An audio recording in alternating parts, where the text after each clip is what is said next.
Here we are again, back with the 04 Kubota RTV 900. Engine is installed. I was out until 11 o'clock last night, 11 p.m. Installed everything with that new head. The cam, the rod bearings, everything's new on this now. I'm using the injectors from the new motor. Also, we can notice here on the Tier 4 emissions motor, one of the small differences among many differences are they have the breather for the blow-by goes into the intake, obviously, to go back to burn back through the engine for the gases. On the 04 motor, of course, the blow-by just goes down to a tube that goes right to the ground. Because this is a brand new motor, new rings and everything, I didn't want anything going in, reburning through the motor. I just have the tube hooked up to the ground right now. I am going to be putting it back to the emissions thing, only because there's no reason for it. It's a new motor, so it's not going to hurt anything. There's absolutely no blow-by here. It took me about 5 minutes to get the fuel, to prime everything up. I was able to bleed it. Everything, surprisingly, I was able to bleed it through that one screw here. Once I got fuel there, like I said, after about 5 minutes, not cranking straight, but on and off, I got fuel there, and then she kicked and then fired up on all three. I thought I was going to have to do the injectors individually, one at a time, but it didn't. It kicked right up, and thank God she sounds beautiful. I will fire her up for you. It didn't need any glow plug either. I'm surprised. It's not really cold out, but yeah, no glow plug at all. So, let's see here.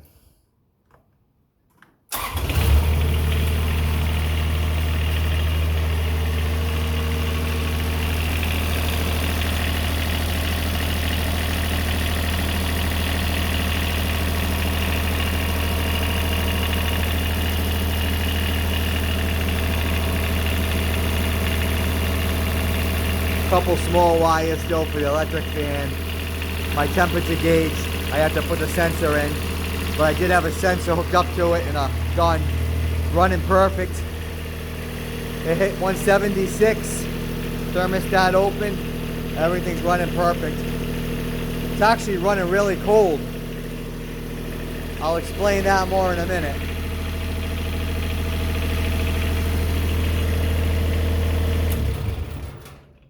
What I was saying was the motor's running beautiful. Thermostat opened right up. Actually, it's running cold. And I had the gauge hooked up temporarily. I'm going to put a new sensor in there. And it was barely, I don't know, it was just a little bit into the white after running for about 20 minutes, breaking it in. But, so everybody knows here, see that fan I put on here? That's a 6-blade fan. And it's throwing a lot of air. A lot more air than the factory fan. Let me show you the factory fan here. And I would suggest anybody who has this to swap them. That fan is meant for a tractor or a zero-turn motor. Not all tractors, but the zero-turn motors have that style fan. This is the old fan. It's a 4-blade. Look at the difference in this.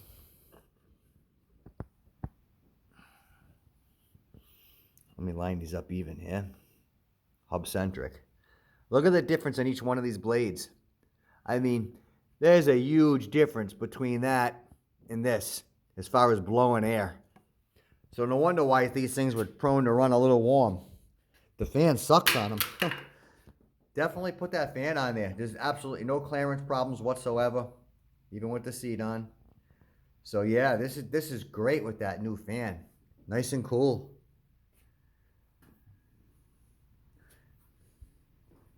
What am I going to say here?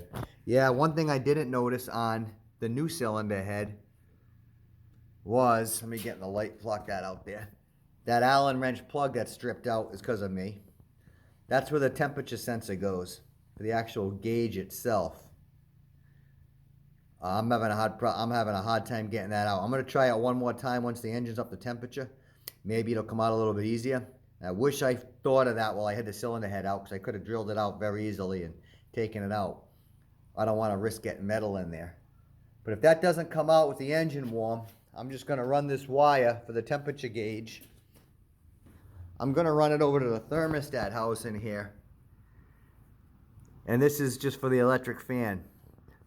I'll hook the electric fan up still into that. I can tee into it, I think. But even if I can't, this here with nothing in it, this is meant for a different application. This was meant for a tractor. So I can also use this. This is for the electric fan on a tractor.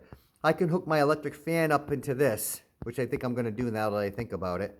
I'll cut the plug off a tractor from the junkyard that plugs into this so it'll look right. I'm going to take the sensor out of this, put my water temperature sensor in there that's supposed to be in the back of the head there.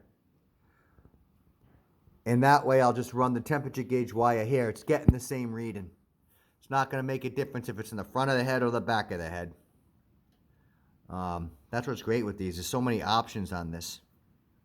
And now then you got underneath here, you got the oil light. That's for the oil light on the dashboard in case you lose pressure there. Which I got that working. None of those were working here. The bulbs were in bad corrosion. So yeah, everything's working beautiful here. I mean, Christ, even with this thing running after 20 minutes, you can keep your hand on the exhaust. This is running very, very nice. Very nice. Just a little puff of black smoke when you floor it at a high RPM. And that is it. So it's definitely not running lean. It's running just the way it should be. If anybody has any questions, you're welcome to contact me. Any bad things to say, any good things to say, I could care less. Everything is knowledge. So what I'm going to do now is, I have regular Napa oil in here. I'm going to run this thing up to temperature again for a half hour. I'm going to drain the antifreeze again and the oil. Get it all out of there. Make sure it's nice and clean. I got the new filter for it. That's a factory filter still from the brand new engine. I'm going to put a new filter on there. Put some good oil in there from Kubota and put the good antifreeze in there that's meant for the aluminum. So nothing will oxidize in there, and that aluminum front gear cover and stuff. Especially with the aluminum in the back and the transmission where it cools the... Actually, a lot of people say the antifreeze, I've heard on some videos, that the antifreeze, the water goes back here to cool the hydraulics. It's quite the opposite. The water heats up to heat up the hydraulics. That way when you're in cold temperatures, like on an old tractor, and your hydraulics freeze up, it doesn't have the problem here. This actually warms your hydraulics up with the engine. So your transmission is good to go since it's a hydrostatic transmission, obviously. But yeah, everything seems to be perfect. No leaks, thank God, knock on wood. And we're good to go. Here's the new engine. Here's the brand new engine block anyway. That had the bad cylinder walls. I put all of my stuff. I used my block, and everything from the new engine went onto my old block. I just, like I said, honed out the cylinders if you look at the last video. All this stuff I just put back on here from my old engine because there was all good. Everything except for the head was good. So now I have a spare injection pump. The water pump was replaced on here. I got a water pump. The governor thing. The governor insert there. So yeah, if anybody needs any pots here, if I could help them with some money, no problem doing that. I have an extra set of rods here. The pistons I would not use, they're no good because it got water in it, like I said. But these rods are literally brand new. The bearings, I would replace bearings anyway for the price. I did that. But the wrist pin bearing on here is brand new. The rods are good. So if anybody needs a rod, I guess the Kubota gets $200 a piece for these rods. I mean, pay for shipping. I'll give you a rod if you need it. If it helps anybody out, I'll do what I can to help you. Even this cylinder head is good. It's repairable. It had a small crack. It wasn't mixing any fluids. It had a small crack by the injector. That's it. But these injectors are all good. So, thank you.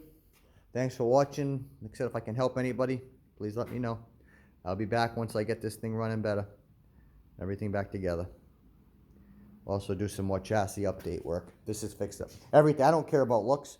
This is all POR. This is all black POR on this. I was looking for the dull. I didn't know I bought glass. I hate glass black. You can't see anything when it leaks. But it's protected anyway. So when I had the engine out, I POR'd everything. Fixed the frame where it had to be fixed. And then I sprayed the fluid film inside the chassis everywhere it had to be done. Now I have the rest of the front of this to fix. I'll keep updating with that.